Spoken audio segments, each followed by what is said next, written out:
बहुत दिल से मैं चाहूँगा कि मेरे बेटे जो अपना पहला कदम रख रहे हैं डायरेक्शन में, मेरी बेटी जो एक्ट्रेस बन रही हैं, उन सबको भी 50% प्यार भी अगर ये दुनिया दे दे। সন্তানের জন্য মানুষ কত কিছুই না করে, সেলিব্রিটিরাই বা বাদ যাবে কেন? হ্যাঁ দর্শক, বলছি বলিউড বাদশাদের কথা। সম্প্রতি আমির খানের ডাকে সাড়া দিয়ে তার ছেলে জুনায়েদ খানের সিনেমা লাভ ইয়াপ্পার প্রিমিয়ারে বলিউডের বড় বড় খানেরা এসেছিলেন এক ছাদের নিচে। আবার শাহরুখের ছেলে আরিয়ানের পরিচালনায় নেটফ্লিক্স শো এর প্রচারণায় আলোচনায় এসেছেন বাবা ছেলে দুইজনই। শাহরুখও নিজের ছেলের প্রশংসা করতে ছাড়ছেন না কোনো অনুষ্ঠানেই। চলুন দর্শক, জেনে আসি বলিউড জেনজিদের সাফল্যের জন্য কি কি করছেন তাদের বাবারা। পাপ্পু গান ডান্সালা গানের কথা মনে আছে তো দর্শক? আমির খান প্রযোজিত এক সিনেমার এই গান নিয়ে ব্যাপক সমালোচনা হয়েছিল সেই সময়, কারণ বলিউড ফ্যানরা বলছিলেন এই গান নাকি সালমান খানকে কটাক্ষ করেই লেখা। আবার আমির খান তো সরাসরি এক অনুষ্ঠানেই বলেইছিলেন তিনি সালমান খানকে পছন্দ করতেন না।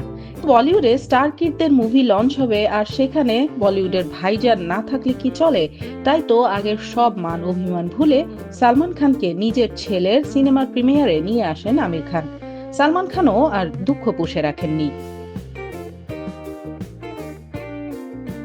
লাভ ইয়াপ্পা সিনেমার মূল চরিত্রে অভিনয় করছেন আমির খানের ছেলে জুনায়েদ খান আর শ্রীদেবী ও বনি কাপুরের ছোট মেয়ে খুশি কাপুর। এই দুই সেলিব্রিটি কিডেরই দ্বিতীয় সিনেমা লাভ ইয়াপ্পা। জেনজি যুগের ভালোবাসা নিয়ে তৈরি এই সিনেমার গল্প। সিনেমার প্রিমিয়ারে অভাব ছিল না সেলিব্রিটিদের। খুশির বাবা বলিউডের নামকরা পরিচালক বনি কাপুর আর বোন জাহ্নবী কাপুর ছিলেন এই শোতে। সাইফ আলী পুত্র ইব্রাহিম খান ও শাহরুখের কন্যা সোহানা খানও এসেছিলেন বন্ধু খুশির সিনেমার প্রিমিয়ারে। ছেলের প্রচারণায় কমতি রাখেননি আমির খান, এমনকি বলিউড কিং শাহরুখ খানকে স্বাগত জানাতে নিজেই দাঁড়িয়েছিলেন আমির খান। আর শাহরুখ খান আসবেই বা না কেন? তার ছেলেমেয়েও তো পা রাখতে যাচ্ছে বলিউডে।